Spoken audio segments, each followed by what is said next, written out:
আমার আজকের পুডিং রেসিপিটা হচ্ছে, যারা পুডিং বানাতে যায় ব্যর্থ হয়ে যান আমার যে আপুরা, তাদেরই জন্য আজকের এই পুডিংটা। এই রেসিপিটা পুরোটা ফলো করলে আপনি একদম সঠিক নিয়মে তৈরি করতে পারেন।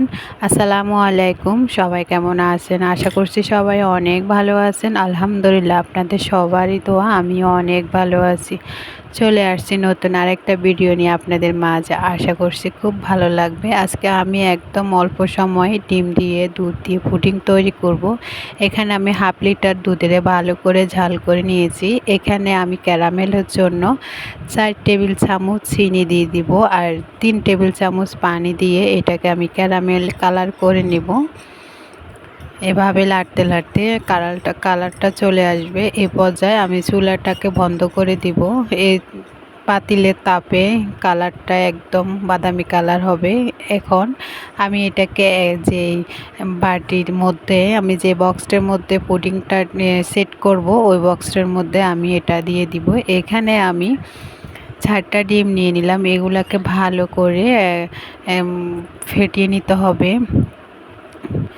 এখানে ফেটিয়ে নেওয়ার পরে এ পর্যায়ে আমি দুধগুলাকে ঠান্ডা করে দুধের মধ্যে ডিমগুলা দিয়ে দিলাম। এখানে আমি একটুখানি লবণ দিলাম, আর 1/2 টেবিল পরিমাণ চিনি দিয়ে দিলাম। এখানে আমার যে ক্যারামেলটা করলাম ওটা সেট হয়েছে। এখন আমি এই ক্যারামেলের উপরে দুধগুলা দিয়ে দিব ছাঁকনি দিয়ে ছেঁকে, তাহলে দুধের ভিতরে যে লাঞ্চ আছে ওগুলো আর থাকবে না। এখানে আমি অফ ক্যামেরায় ব্যানানা এসেন্স দিয়ে দিলাম। আমার মানে ভিডিওটা করতে ভুলে গেছিলাম।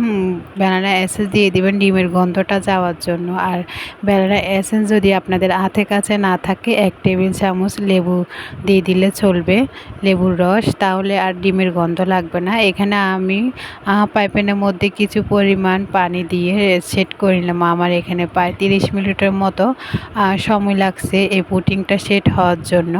এখন এই পুডিংটা আমি করি। আপনারা চাইলে এখানে ক্যারামেলটা আর একটু কালারিং করে নিতে পারেন, মানে তখন কিন্তু একটু তিতকুড়ি লাগবে।